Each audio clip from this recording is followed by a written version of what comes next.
Assalamualaikum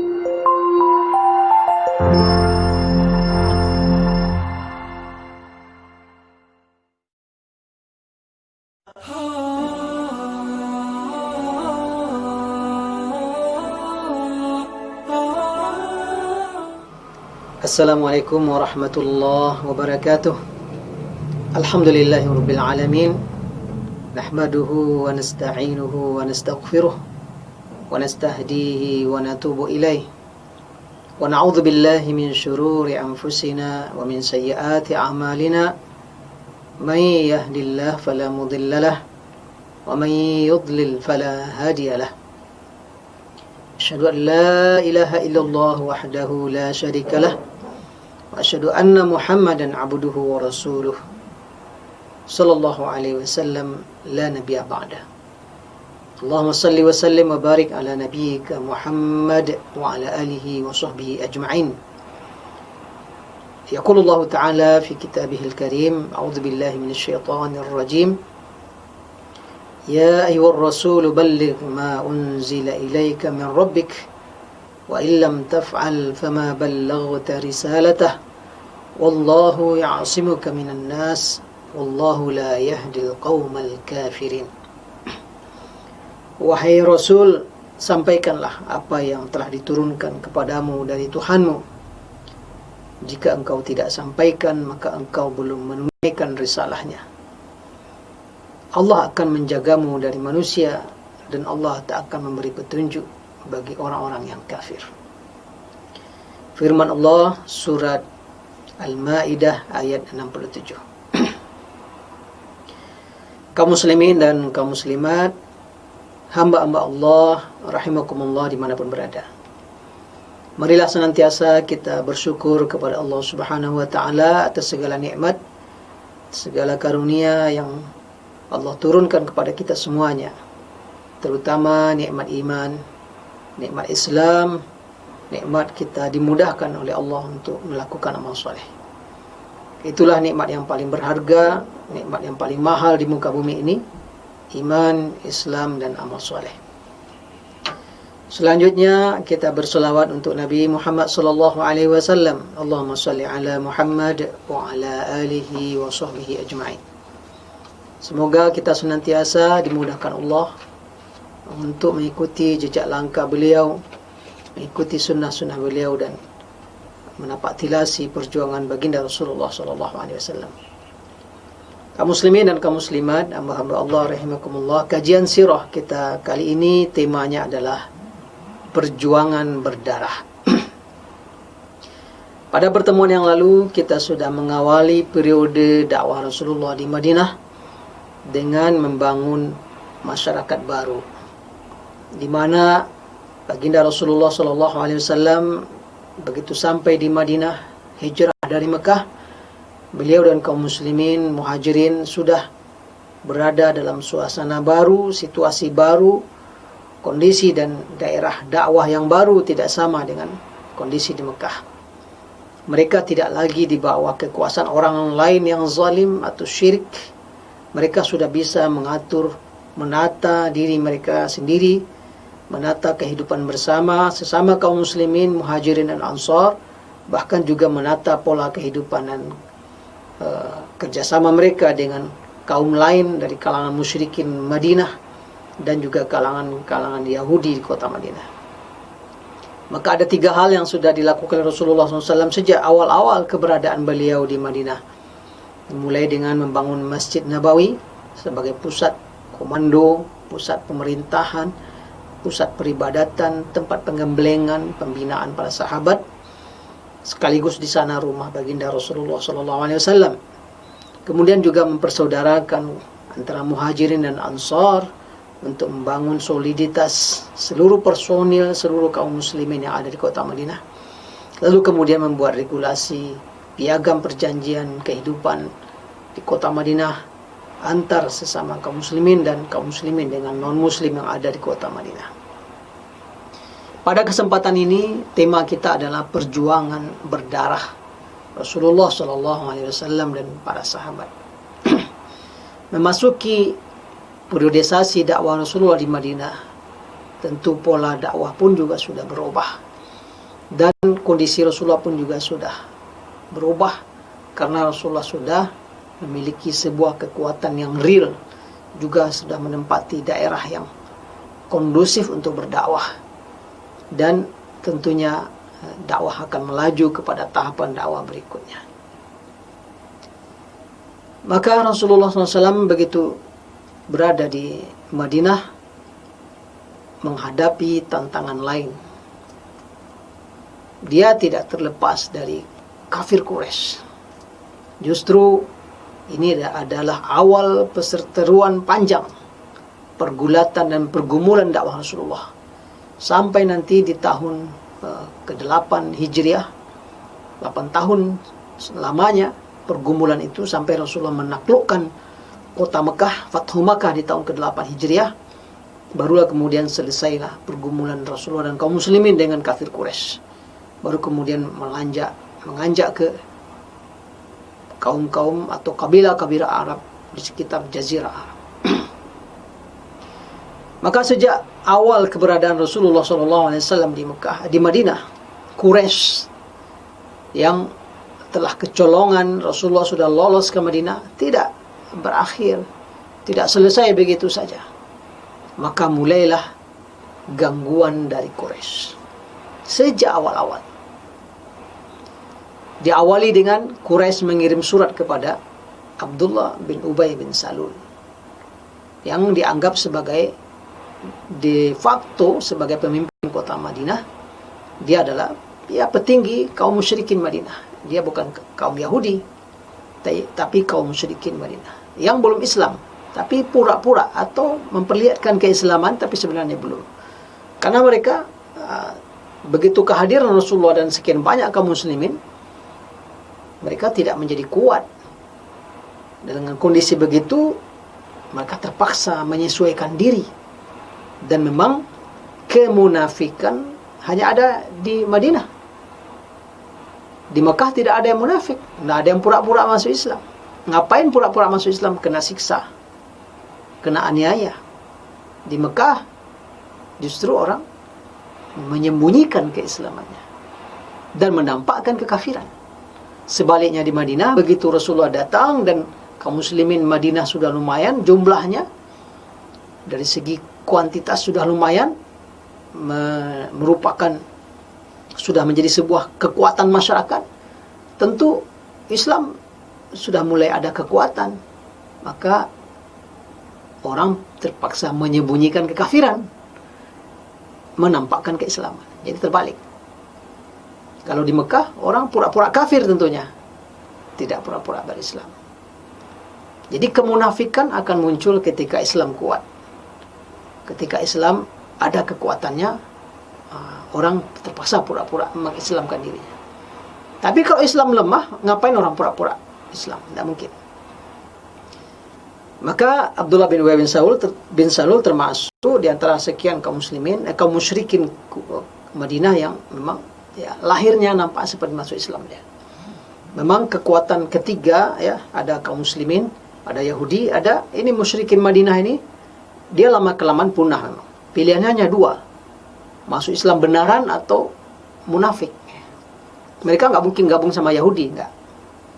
Tapi benar-benar masuk Islam, dan itu terus dari hari ke hari, dari bulan ke bulan terus bertambah seiring dengan bertambahnya wahyu, hadirnya memang bukti-bukti nyata bahwa Muhammad bin Abdullah ini memang Rasul.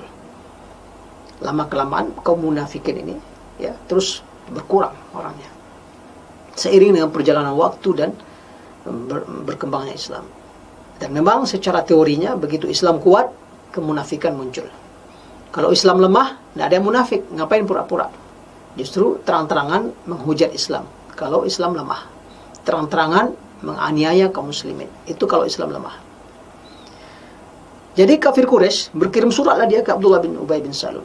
Suratnya berisi ancaman. Wahai kalian kaum musyrikin Madinah, kalian harus perangi itu Muhammad. Orang yang kabur dari kami. Jangan kalian tampung dia. Jangan kalian lindungi mereka.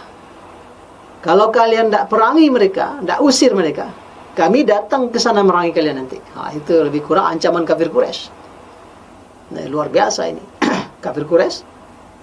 Ya, dan memang terkenal ya, penduduk kota Mekah itu terkenal orang sering perang ya, karena mereka susah air di sana. Kalau di Madinah masih lumayan ada perkebunan, masih ada air. Di sekitar Mekah itu mereka memang sering berperang, lumayan jago perang, dan pusat dari utara, dari selatan datang ke sana di musim haji. Memang terkenal kehebatan Quraisy. Nah, ini Quraisy mengirimkan surat ancaman kepada Abdullah bin Ubay bin Salul. Ya, ancaman agar menyuruh perangi itu Muhammad dan kawan-kawannya. Jangan tampung, jangan terima, usir dari Madinah. Kalau nggak kalian lakukan, kami yang datang merangi kalian, kami habisi kalian. Seluruh penduduk Madinah kami habisi. Oh, itu ancamannya. Ini memang adu-adu nyali ini, adu-adu kekuatan. Maka Abdullah bin Ubay bin Salul menerima tantangan itu, ancaman begitu, langsung ambil sikap. Udah siap-siap mereka membuat kekuatan untuk memerangi Rasulullah dan kaum Muhajirin. Rupanya rencana Abdullah bin Ubay Salul ini sampai kepada Rasulullah, sehingga Rasulullah dengan beberapa sahabat langsung mendatangi Abdullah bin Ubay. Mengatakan, kalian mendapatkan ancaman ini dari Quraisy, lalu kalian akan perangi saudara kalian sendiri di sini? Jangan main-main, kata Rasulullah, rugi. Maka Rasulullah membalas dengan ancaman yang halus yang membuat Abdullah bin Ubay bin Salul akhirnya nggak berani memerangi Rasulullah dan kaum Muhajirin.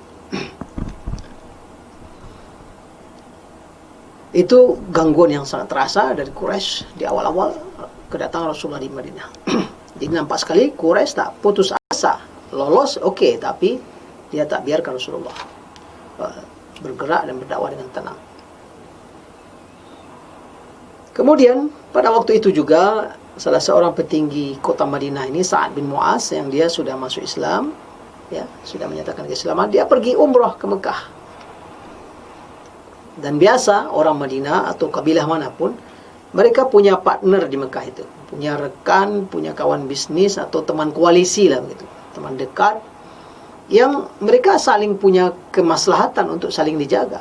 Karena nanti orang Mekah pun juga akan pergi berdagang ke negeri Syam, biasanya mampir ke Madinah.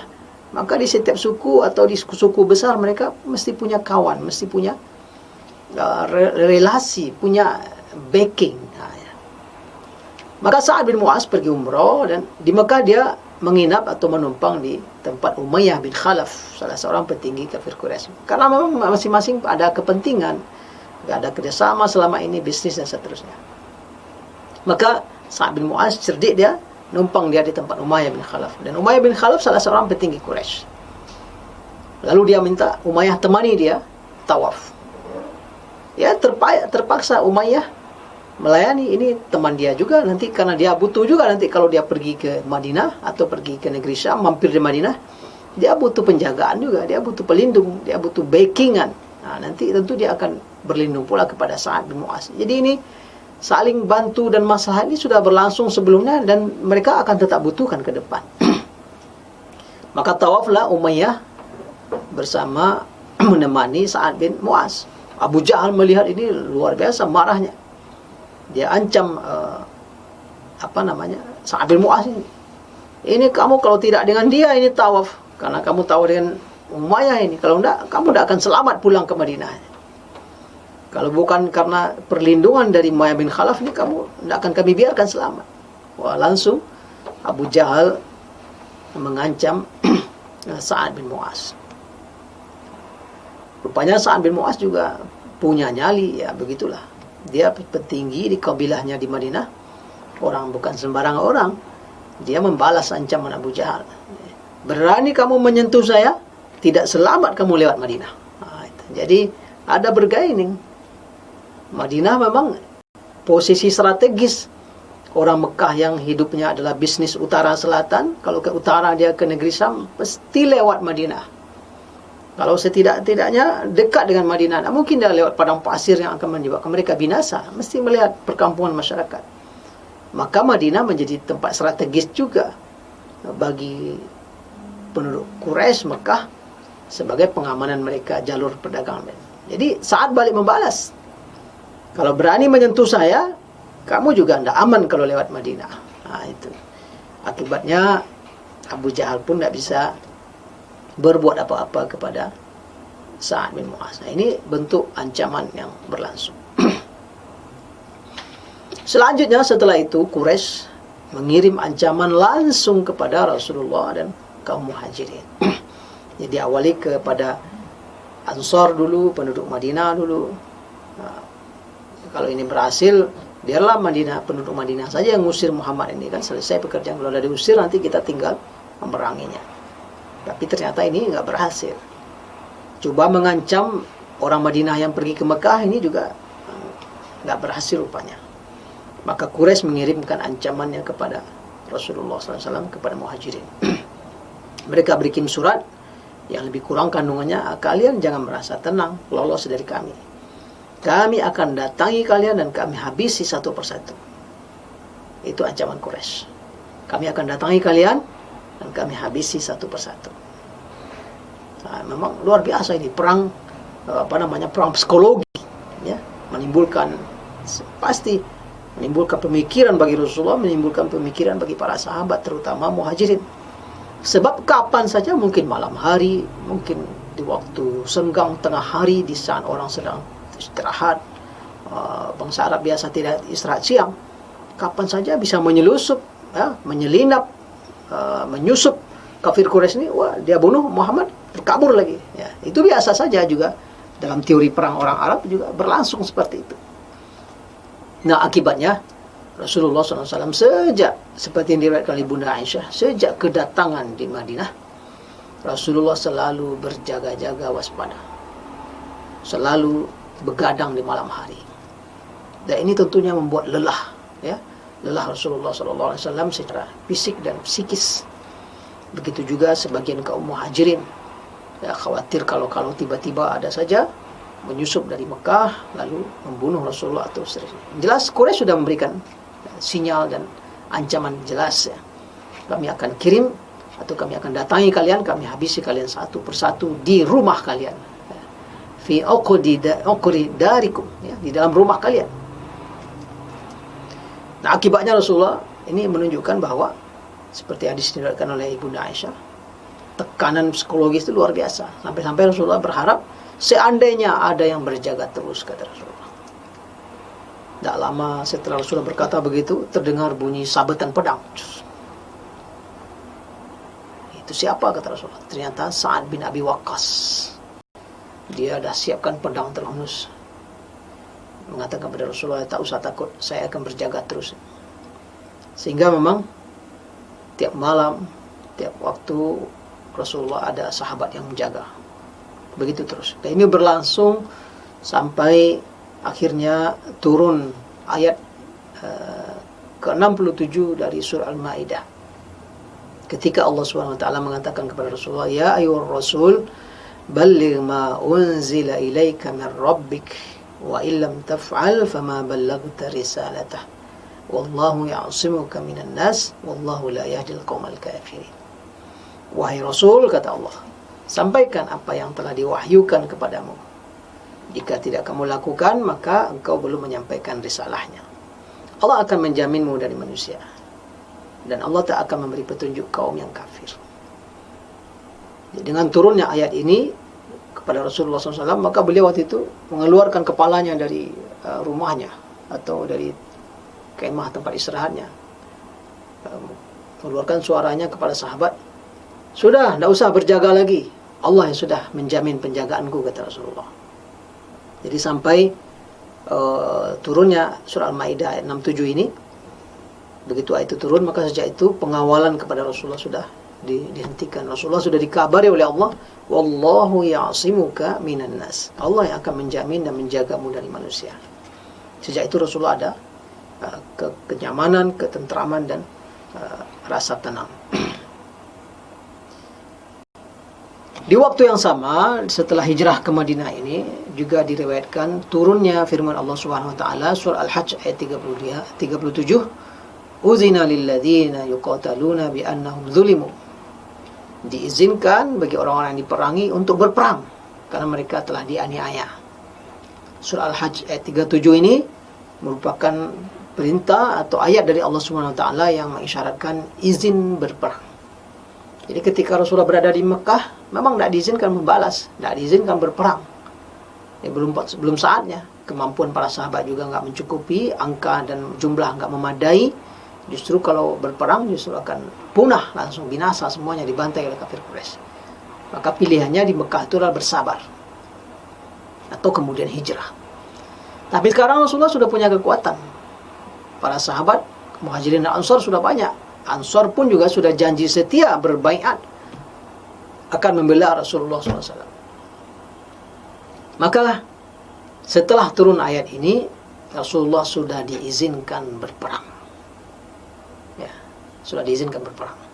Diizinkan berperang bagi orang-orang yang diperangi karena mereka dianiaya. Nah, maka Rasulullah sudah menyiapkan para sahabat untuk bertempur. Dan ini memang sebagian sahabat sudah menunggu. Umar malah dulu di Mekah sempat bertanya, "Ya Rasulullah, bukankah kita ini dalam kebenaran? Bukankah mereka itu dalam kebatilan? Bukankah kita kalau meninggal dalam surga? Bukankah kalau mereka mati masuk neraka? Nah, kenapa kita biarkan saja kita disiksa ini? Ayo kita melawan, ayo kita hadapi."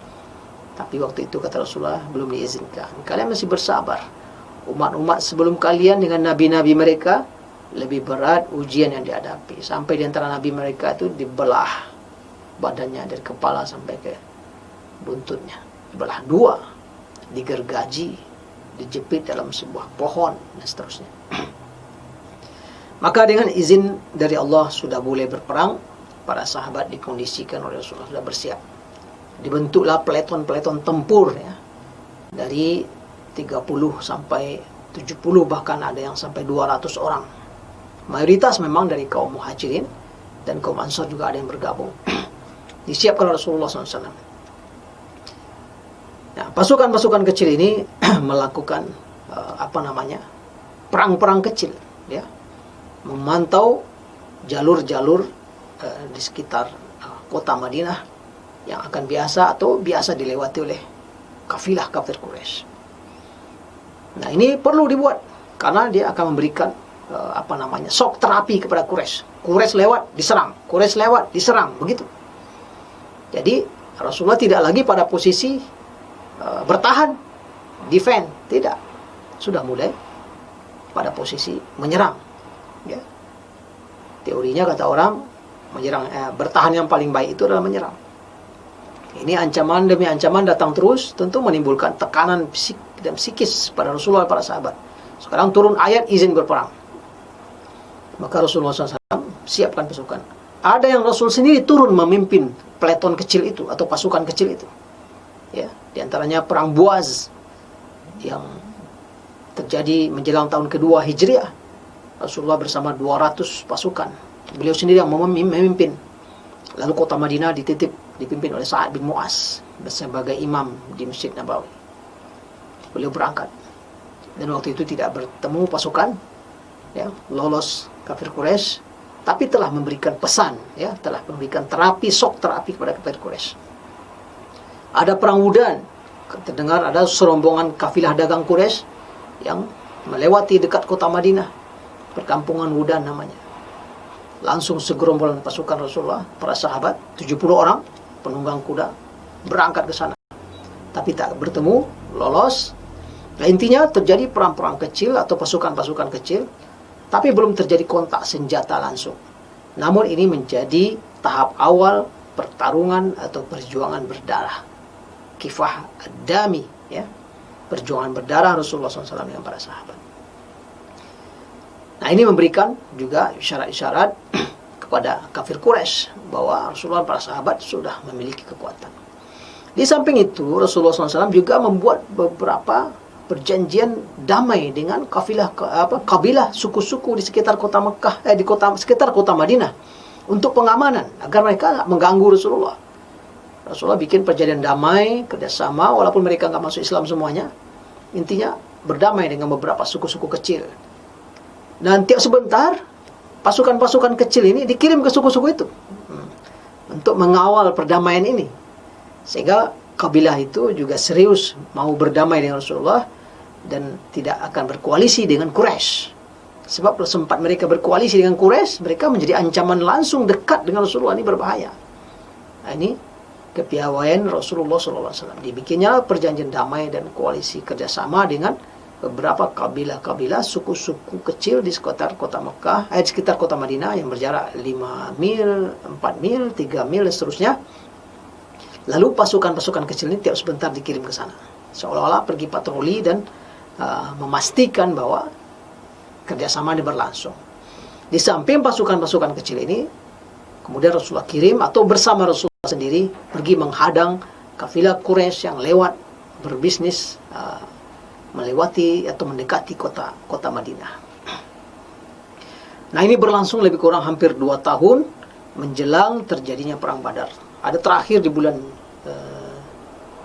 Sya'ban, di bulan Rajab,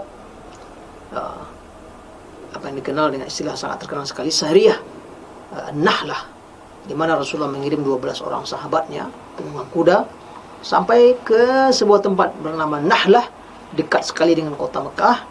Itu ditugaskan hanya mengintai kafilah Quraisy, mengintai saja, tidak boleh bikin perang. Tapi waktu itu sahabat Nabi yang 12 orang ini, di antara mereka tidak tahan. Begitu lihat ada kafilah Quraisy lewat, mereka serang, dan beberapa orang mereka tawan, mereka bawa ke Madinah. Ini terjadi di bulan Rajab, di bulan haram, yang kemudian menimbulkan kehebohan. Muhammad dan pengikutnya telah melanggar keharaman bulan Rajab. Karena bulan Rajab masuk di antara Ashhurul Hurum, bulan yang diharamkan berperang, 4 bulan itu. Nah, akibatnya tertekan juga kaum muslimin karena mendapat tuduhan yang buruk seperti itu. Tapi kemudian turun firman Allah dalam surah Al-Baqarah, "Yas'alunaka 'anil syahril harami qitalin fihi, qul qitalun fihi kabir." Ya, mereka bertanya kepadamu wahai Muhammad tentang bulan haram, berperang di bulan itu. Katakan memang dosanya besar. Tapi dosanya kafir Quraisy, kafir kepada Allah, menghalangi orang dari jalan Allah, menghalangi orang dari Masjidil Haram, mengusir orang dari Masjidil Haram, itu lebih besar dosanya daripada berperang di bulan haram. Akibatnya turunnya ayat ini, Rasulullah dan para sahabat terbela. Itu Sariyatun Nahlah. Tak lama menjelang terjadinya perang Badar.